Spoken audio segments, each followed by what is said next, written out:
fantastic. We got our beautiful wintergreen there, right? And in Nepal, we've made a huge investment. I got a little B-roll they're going to run here as well that I'll talk to.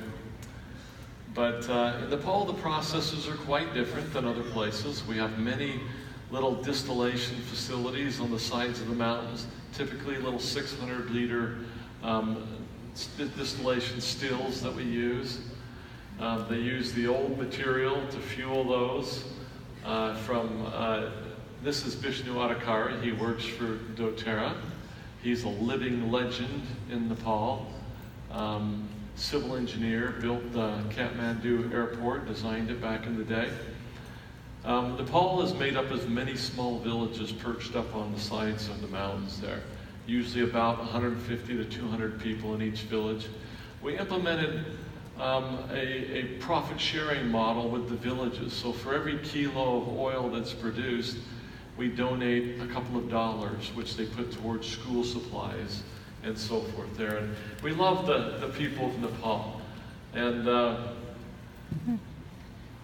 this is actually how they measure the wintergreen when it's brought in. They have these rocks, and each rock has a specific weight. They already know what that weight is, and that's how they measure it and how we pay the people there. But we always, when we do these co-impact sourcing projects, we always want to raise the wages of the people. One thing I want you to understand is that out in the world, the way the essential oil world works is that people are kept very, very poor. The people that actually plant, harvest, and distill the essential oils, very, very poor.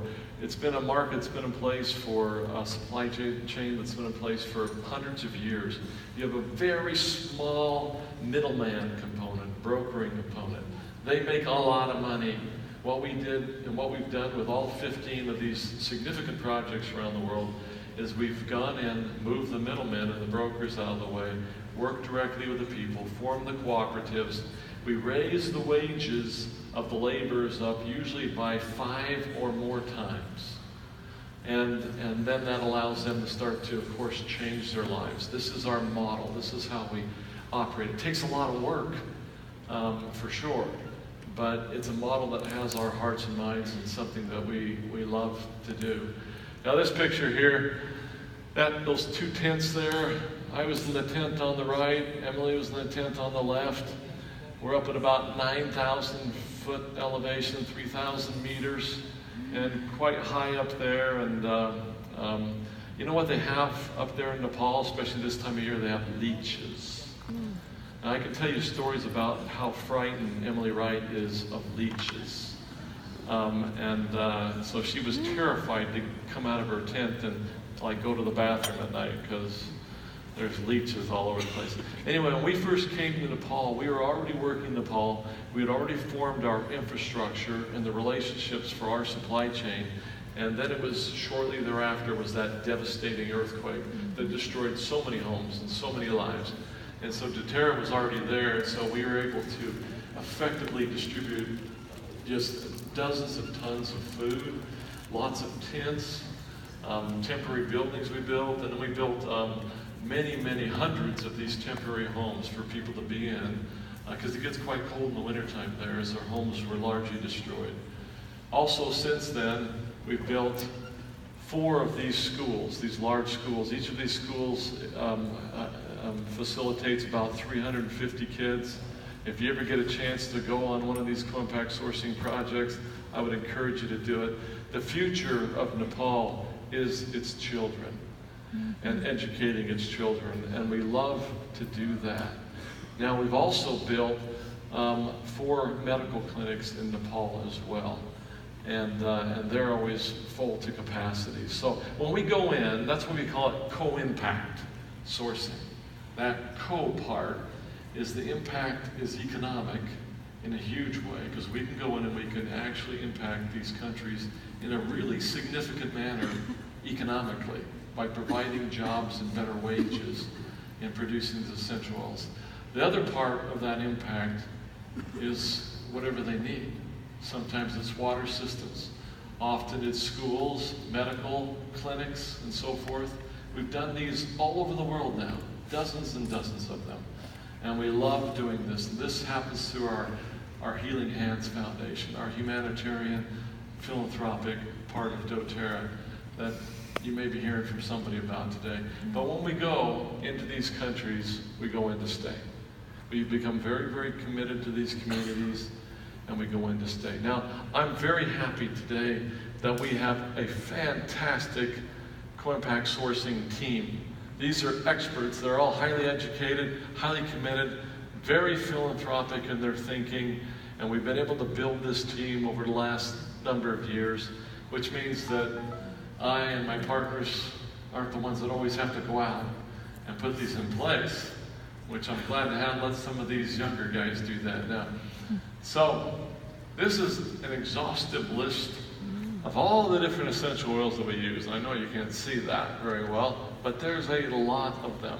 In our blends, the individual ones that we use, and then ones we use in our products and our blends, we worked for years to get to a point where 84%, we had control, complete control, and exclusivity on 84% of our essential oils and our essential oil supply chain. As of just a few months ago, we've updated that, and we now are at 96%. So very, very close. Now, I want to share with you too, just to give you an update, really new numbers from our convention last month. 96,000 jobs now we have that we've created that are going on today.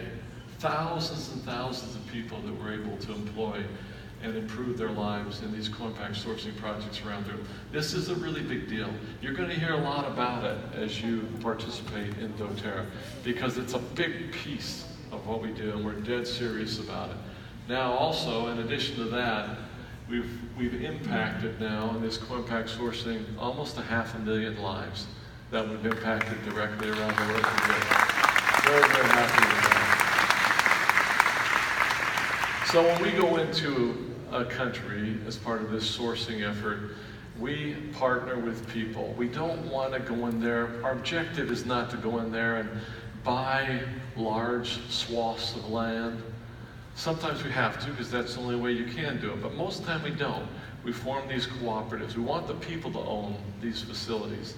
One of the first major projects we did was in Haiti, where we do our beautiful vetiver oil. We employ a lot of people there, but we built a state-of-the-art distillation, hydrodistillation facility there. Very, very nice facility.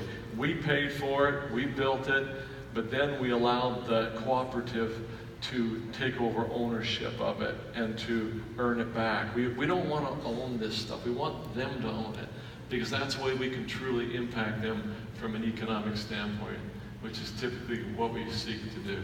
So now we're helping communities actively in over 55 countries around the world. And we just love this piece. One other brief mention, a couple of other things that we do through our Healing Hands organization is we have some great partners. We partner with a number of institutions in the micro-lending area and other areas, but one of these is OUR, or Operation Underground Railroad. A huge problem in the world today is child sex trade.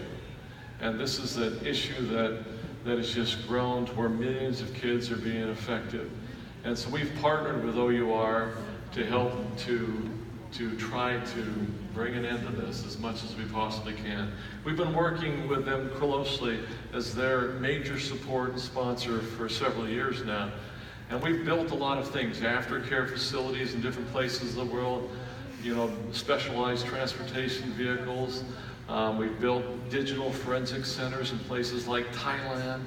A lot of projects. The latest project that we're in the middle of right now is in Haiti, in the hills right up above Port-au-Prince in Haiti. We're building by far the largest aftercare facility that has ever been built in conjunction with this. It has 14 different structures. I know this slide's probably a little hard to see. 14 different structures with a protective security wall around the whole compound. The reason we've had to build this is because of the recent success that we've had in Haiti in rescuing these kids out of this child sex trafficking. And there's so many of them that we we needed to build this facility. Rafa House is our partner on this. They provide the counselors and so forth. This is just a picture of some of the structures. We found from the cottage perspective that when we get these kids in groups, family-like groups of 10 to 12, that's the best thing to do. And so we've designed this with the number of these cottages to support this. These kids will be there anywhere from 2 months to 2 years as we try to help them integrate back into society again. So this one has our hearts and minds, as do many, many others. And like I said, we don't have time but to just touch on a few of these things that I wanted you to be aware of today. Now, this picture here, this is like in close here. This is a picture I haven't shown for a long time. This is the youngest of my kids. Her name is Lacey. She was 2.5 years old. This was back at the very beginning of doTERRA. And my wife and I came home from being away for 2 or 3 days once, and we came home early from it was our anniversary actually that we were on, and we came home early because she started to have seizures. We'd never even seen a seizure before, and she was having lots of them. So we ended up in Primary Children's Hospital in Salt Lake City for most of the next 2 weeks, trying to get these seizures stopped. And you go through all the things. I know I'm talking anytime to a group like this.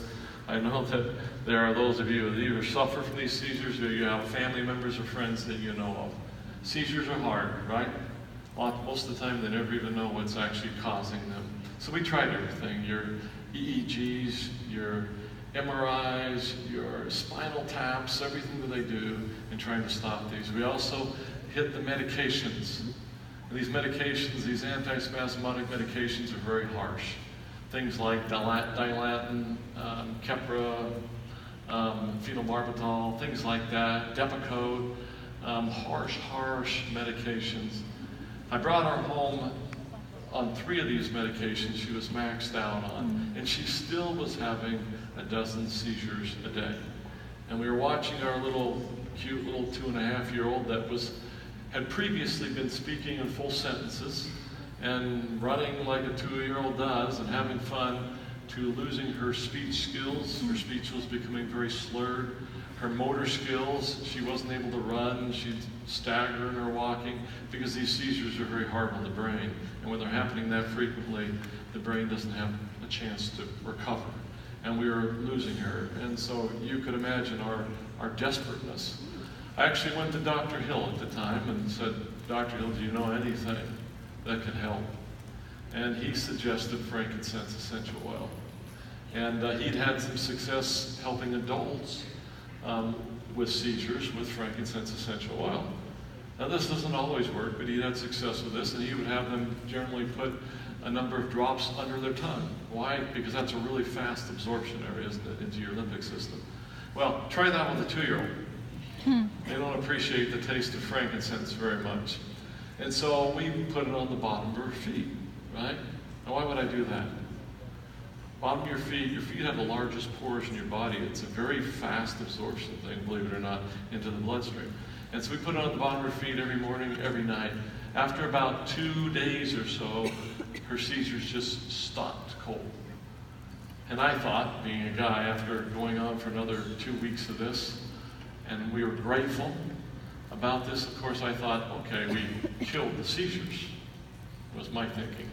So we stopped the frankincense. Well, the seizures came back. And so we went back again to that and had on the frankincense. Aggressively, over the next month, I pulled her off all the 3 pharmaceutical medications that she was on. The hospital sent me notices at the time saying, we don't take any responsibility for what you're doing, and so on and so forth. But we got them stopped for a good 1.5 years, which was a lifesaver for us. Now, Lacey still has seizures today, but we keep them under control. And she's a largely normally developing 13-year-old today, sassy teenager, and doing quite well. And so we're blessed by that.